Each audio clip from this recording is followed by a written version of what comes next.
My name is Chris Fenny. Please call me Chris. I'm very comfortable with Chris. If you prefer the slightly more formal Mr. Chris, I do a lot of work with the SAF, CID, Drug Squad, Prison Service, Probationary Service. Which is very interesting, very interesting. Well, let me tell you a little bit about my kind of more formal background. I'll tell you a little bit about me. The company is Training Edge, and my name is Chris Fenny, as I said. My first degree is in social studies, and in my 40s I went back to university and I did a master's in management learning and development. I'm a director of Training Edge. We set the company up here in Singapore about 8 years ago, and we've grown and grown and grown. We've been very, very successful. We've been lucky and we've worked hard, but we've been successful. And I look after training, management development, coaching across the whole of Asia Pacific. Singapore company, I'm based in Singapore. I live in Upper Bukit Timah, Springdale actually. But I travel non-stop. I'm probably SIA's best customer at the moment. And I do a lot of work in China at the moment. I'm almost commuting to Shanghai. Do a lot of work in Sri Lanka, Philippines, Hong Kong, Indonesia, Malaysia. I was in Saudi Arabia for the first time 2 weeks ago. So I travel a lot with the job. And I guess if you were to kind of look back over my life, you'd split it 20 years corporate life. 20 years working for large MNCs.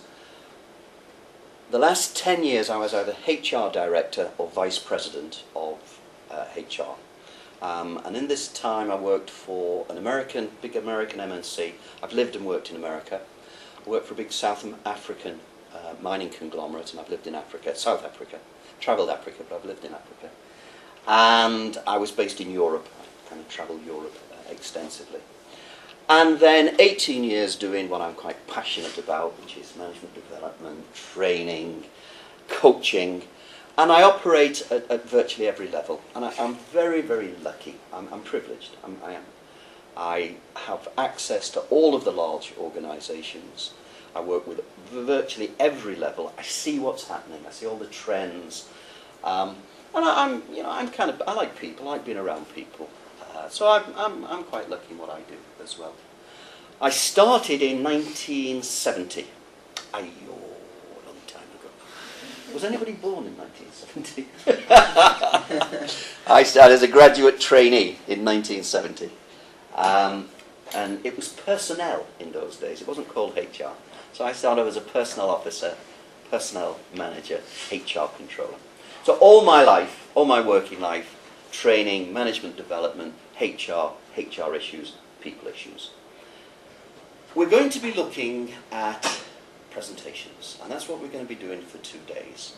And what I'm going to try and do is I'm going to try and show you kind of some of the techniques. I'm going to talk about some of the problem areas. For instance, you may or may not know that fear of speaking in public is the #1 fear of all managers all around the world. I'd like to, just to show you, you've got 2 books. You've got a power book, How to Be an Impactful Presenter. And I'm going to follow the outline. I will go off and we'll do different things, but essentially I'll stick to the outline.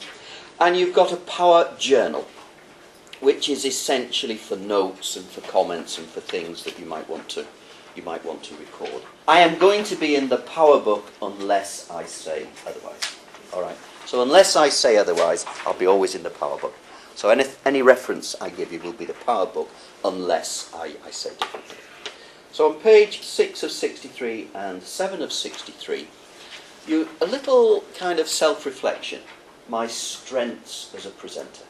My strengths as a presenter. And what I'd like you to do is, on the bullet points on page 7, I'd like you to think, what do you see as your strengths? See, I have just watched you just do the very first kind of like introductions. But straight away, I know I'm with a group that is very confident, that are going to be very successful, that can stand up and do things irrespective of how they feel inside. Now that's the key. Irrespective of how they feel, they have the confidence to project. And that's incredibly important, because that's really what presentation's all about. So I'd like you just to capture the strengths that you think that you have as a presenter. And that's fairly straightforward. I'd like you to turn then to page 8 of 63. And I'd like you to look at some of the downsides. I hate the term weakness, but where are the developmental areas? Where are areas that you think you'd like to improve? Now, I want to make it clear, I'm not going to discuss these, so I want you to be as honest with yourself as possible. But when you look at the developmental areas, if there's any of these areas that you'd like to talk to me about over the next 2 days, you're very, very welcome. Just privately, one-to-one. Very, very welcome. All right. But I just want you to reflect and capture strengths and the areas that perhaps you think I would like to develop.